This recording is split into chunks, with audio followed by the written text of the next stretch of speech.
자, 두 번째 썰 한번 가보도록 하겠습니다. 댓글 컨텐츠고 영상 제목 알바도 최저시급 오르고 주휴수당 쓰기 싫어서 파트타임으로 돌린 지 오래됐는데 이젠 진짜 근로소득 벌기도 힘들어지겠다 라는 영상에 달린 댓글입니다. 여러분 다들 느끼시겠지만 요즘에는 단순 일자리도 귀해졌습니다. 참 이 귀해졌단 말이 웃기죠 여러분. 보통 귀한 일자리는 뭔가 좀 보수가 높거나 아니 근망이 좋거나 누구 봐도 좋은 일인데 사실 아르바이트는 막 그렇게 썩 좋은 일이라 볼 수는 없어요. 그냥 누구나 쉽게 할 수 있고 그냥 맘만 보고 할 수 있는 게 아르바이트입니다. 보통 우리가 알고 있는 아르바이트는 뭐 전문성이 있다거나 고도의 지식과 기술 요하는 그런 일이 아닙니다. 그냥 누구나 팔다리 멀쩡하면 할 수 있는 일이에요. 물론 이제 뭐 근무 난이도나 근무 시간에 따른 차이는 분명히 있겠지만 근데 요즘에는 이런 아르바이트 자리가 귀해지고 있습니다. 아르바이트뿐만 아니라 단순 노동 일자리가 점점 귀해지고 있어요. 뭐 쿠팡 물류 아니면 노가다 점점 귀해지고 있어요. 근데 여러분 이렇게 될 거라는 거 몰랐습니까? 저는 알고 있었는데 오래전부터 알고 있었어요. 제가 여러분들한테 어떤 얘기 했냐면 앞으로 단순 일자리 무시하지 마라. 나중에 없어서 못한다. 내가 나중에 형편이 안 좋아지고 일자리가 없으면 그거라도 하게 돼 있다. 앞으로 그 일자리도 하겠다고 주선하는 사람 많을 거라고 얘기했어요. 근데 지금 그렇게 돼버렸어. 이 단순 일자리마저 경쟁을 많이 해야 돼요. 그렇죠? 경기가 안 좋아지니까 어때요? 사람들 주머니 궁하고 그리고 일하기 힘들고 그리고 물가는 올라가고 그러다 보니까 버티기 힘들어서 이제 뭐 단순 일자리 아르바이트를 해야겠다고 도전하지만 이미 그쪽에 나 말고도 많은 사람들이 그 일자리를 구하기 위해서 대기하고 있습니다. 많은 사람도 있지만 거기서 일을 선택할 수 있는 사람 일을 할 수 있는 사람 얼마 안 돼요. 나머지는 집으로 가야 됩니다. 그렇죠 여러분? 일단 올해 알바 최저시급은 1030원 내년 이제 알바 시급은 1320원 정확히 290원 오릅니다. 그럼 우리가 충분히 예상할 수 있죠. 올해도 아르바이트나 단순 일자리 구하기 힘들지만 내년엔 더 힘들겠다. 더 많이 힘들겠다. 이 생각 들죠? 제가 매번 반복하지만 대부분의 아르바이트 일자리는 어디서 나오냐? 바로 자영업자한테 나옵니다. 자영업. 보통 아르바이트가 뭐예요? PC방 알바, 뭐 편의점 알바, 뭐 매장 알바, 식당 알바 보통 그런 거 아닙니까? 우리가 하는 알바는 대부분 이제 개인 자영업자, 자영업에서 나와요. 뭐 자영업이 아닌 일자리도 있어요. 백화점 알바나 뭐 있긴 한데 대부분 자영업이에요. 주차 알바도 보통 일반 가게 주차장에 주차 알바 하잖아요.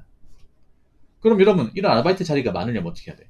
자영업이 잘 돼야겠죠. 장사가 잘 돼서 뭐 일손이 바쁘거나 뭐 남는 게 많아야 알바생들 많이 쓰지 않겠습니까? 그렇죠 여러분? 근데 요즘에 알바생을 많이 써도 될 정도로 장사가 잘 되는 그런 가게가 얼마나 있을까요? 많지 않습니다. 정말 많지 않습니다. 그러다 보니까 알바생을 뽑는 숫자도 줄었고 근무 시간도 단축이 되었습니다. 요즘에는 특징이 뭐냐 하면 아르바이트 근무 시간이 너무 짧아요. 그러니까 아르바이트 뽑는 숫자도 적지만 근무 시간이 짧아. 그러다 보니까 일을 해도 돈이 안 돼 이게. 그러니까 어떤 느낌이면 이런 겁니다. 예전 같으면 한 사람이 한 주 50시간 할 거를 지금 한 4등분 해가지고 한 사람들 13시간씩 4명 쓰는 느낌이에요. 그렇죠 여러분? 제가 예전에 2009년 10년 이때 편의점 알바 했을 때 그때는 제가 주 50시간 바쁜 60시간 75시간 이렇게 했거든요. 나 그게 뭔가 문제 때 생각하지 않았어. 원래 그렇게 하는갑다. 왜냐하면 저 말고 제 친구들도 보통 야간 알바하면 주 50시간 주 60시간 이렇게 했었거든요. 이게 막 그렇게 힘들다는 생각도 안 가졌고 그냥 원래 이렇게 하는갑다 생각을 했어. 요즘에 그렇게 시키는 편의점 있습니까? 여러분 서울에도 없어요. 여러분 제가 한 번씩 서울 알바몬 같은 데 보지만 없어요. 주 50시간 시키는 것도 없어요. 다 어떤 겁니까? 주 13시간 주 14시간 12시간 이런 것만 있어. 그럼 내가 뭐 주 50시간 일하면 어떻게 해야 돼요? 편의점 알바를 4개나 구해야 돼요. 4개나 4개 구하는 것도 힘들죠 여러분. 옛날 같으면 한 군데에서 그렇게 일하면 되는 건데 요즘에는 각기 다른 편의점을 따로 면접 봐가지고 그 시간대 맞게 따로따로 구해야 돼. 근데 문제는 예전보다 경쟁이 더 치열해. 그래서 올해 들어서 개인적으로 가장 힘든 사람들은 뭐 일반 직장인도 있겠지만 제가 봤을 때 프리터족, 아마 프리터족 분들이 많이 힘들 것 같아요. 한때 인기 많았던 이제 그런 좀 부류 중에 하나가 프리터족이었어요. 프리 플러스 아르바이트의 합성어, 프리터. 그러니까 프리터족은 뭐냐 하면 일본에서 이제 온 건데, 직장 안 다니면서 아르바이트만 하면서 이제 생계를 유지하는 사람을 프리터족이랍니다. 서울에 좀 많이 있어요. 서울에 아무래도 그런 이제 음식점이나 서비스업이 많으니까. 서울 1인 가구 중에 프리터족으로 이렇게 사는 분들이 많아요. 근데 프리터족이 애초에 소득이 많지 않습니다. 애초에 프리터족이 그런 거예요. 그냥 혼자 살면서 결혼 안 하고 난 생계에 필요한 최소 비용을 벌고 살겠다. 이런 마인드예요. 난 이게 분명히 문제있다 생각했거든요. 몇 년 전부터 얘기할 때마다. 프리터족은 분명히 나중에 한번 크게 고초를 겪을 것이다 얘기했는데, 올해 와가지고 뭐 프리터족 분들이 뭐 살만하다 얘기를 안 해. 왜냐? 그분들이 가장 타격을 받으니까. 왜냐? 그분들의 주수입원이 아르바이트인데, 아르바이트 자리가 안 보이잖아. 아르바이트의 최대 장점과 단점이 뭔지 아십니까? 장점은 누구나 스펙 같은 거 없어도 일을 할 수 있다. 왜냐? 뭐 딱히 자격 요건이 없으니까. 물론 나이를 보는 것도 있지만, 그래도 일반 직업보다는 나이 컷이 그렇게 뭐 높지도 않고, 누구나 적극적으로 이제 어필하면 뭐 학력 스펙 같은 거 없어도 일할 수 있는 게 아르바이트의 장점이에요. 단점 뭐냐? 쉽게 잘릴 수 있다는 거죠. 이제 가게가 장사가 안 되고 뭐 좀 자영업자 사장이 힘들면 언제든지 잘릴 수 있습니다. 오늘 내가 열심히 일했다 하더라도 갑자기 이제 사장님 전화 와가지고 내일부터 나오지 마라. 우리 가게 정리하기로 했다. 미안해. 어쩔 수가 없었어. 이렇게 하면 할 말 없어요, 여러분. 이거 가지고 나쁜 사장 얘기할 수 있겠냐고요. 없잖아, 여러분. 요즘 이런 케이스도 많아. 원래 알바생 고용했는데 매출이 떨어지다 보니까 사장이 이제 전화상으로 이렇게 얘기하는 거죠. 김군, 미안한데 그 내일부터 출근 안 해도 돼. 물어보겠죠. 사장님, 무슨 일 있으십니까? 저 혹시 뭐 잘못한 거 있나요? 아, 그건 아니고 우리가 요즘에 좀 장사가 많이 안 돼서 좀 힘들어서 그래. 그래서 여태까지 고생했고 고생한 그 돈은 내가 바로 입금해 줄 테니까 오늘까지만 해. 앞으로 출근할 일은 없을 거야. 그동안 고생 많았고. 이런 일도 벌어지는 거예요. 요즘에 자영업이 점점 힘들잖아요. 점점. 그리고 인건비에 부담을 느끼는 그런 자영업자 사장님들이 많아요. 많으니까 어떻게 돼? 뭐 장사가 잘 되면 다행이겠지만 안 되고 이제 매출이 떨어지면 그동안 뽑았던 아르바이트생을 정리하는 거죠. 좀 정리하는 거. 그럼 지금 아르바이트 하는 사람도 불안해요. 왜냐? 우리 가게에 이제 원래 한 3명 있었는데 같이 일하는 사람 자르고 가니까 나 혼자 남았어. 그러면 여기서 매출 더 떨어지면 나도 뭐가지 날라가겠네. 이 생각할 수 있잖아, 여러분. 아무튼 지금 아르바이트 시장이 예전보다 정말 빡빡해진 건 사실입니다. 근데 앞으로 더 빡빡해질 것 같아요. 자, 댓글 한번 읽어보도록 하겠습니다. 그래도 아무리 힘들어도 근로소득에 의지해야죠. 저희 같은 평서민들이 수입을 벌 수 있는 방법은 그거 외에는 없으니까요.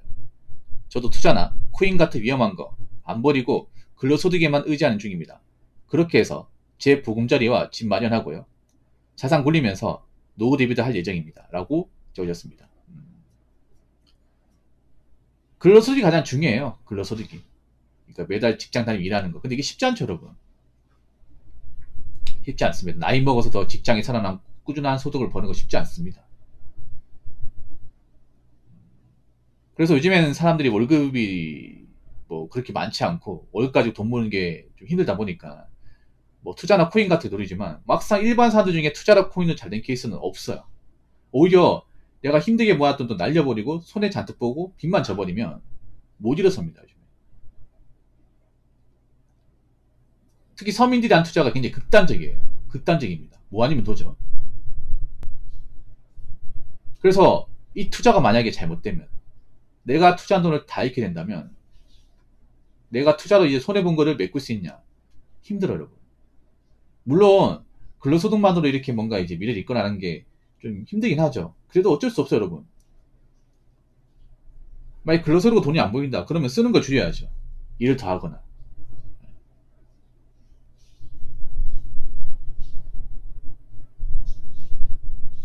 그래서 지금은요, 뭐 큰 돈, 일확천금 이런 것보다는 내가 어떻게 하면 이 분야에서 나이 먹어서도 계속 다닐 수 있을까? 내가 월급 이만큼 받는데 앞으로 어떻게 하면 좀 나간 돈을 줄일 수 있을까? 아니면 어떻게 하면 내가 일 하나 더 해서 소득을 좀 더 늘릴 수 있을까? 이걸 더 생각해야 되지 않을까, 여러분? 자꾸 이제 뭐 한방 투자해가지고 어떻게 하면 몇 배로 불려가지고 경제적 자유를 누릴까? 이런 생각보다는 아무튼 요즘에 시기가 많이 안 좋습니다. 요즘에 좀 안 좋은 생각을 가진 사람도 많고 좀 멘탈 상태가 안 좋은 사람도 많아요. 여러분 아시겠지만 제가 이 방송만 하는 게 아니에요. 쇼폰 방송도 하거든요. 채널 하나 더 있죠. 거기 보면 약간 정치를 놓은 분들이 좀 많습니다. 여기보다 더 많아요. 여러분 그렇게 되지 마세요. 아마 그분들이 살기 힘들어서 당장 돈이 없고 이제 현생이 안 좋으니까 이제 분풀이 하는 거죠. 온라인상으로. 요즘에 그런 사람들이 많아요. 여러분들은 내가 가진 게 없어가지고 현생이 힘드니까 남한테 피해주고 그렇게 좀 멘탈을 잡지 못하는 모습을 보이지 않았으면 좋겠습니다. 자, 이상으로 두 번째 썰 마치도록 하겠습니다.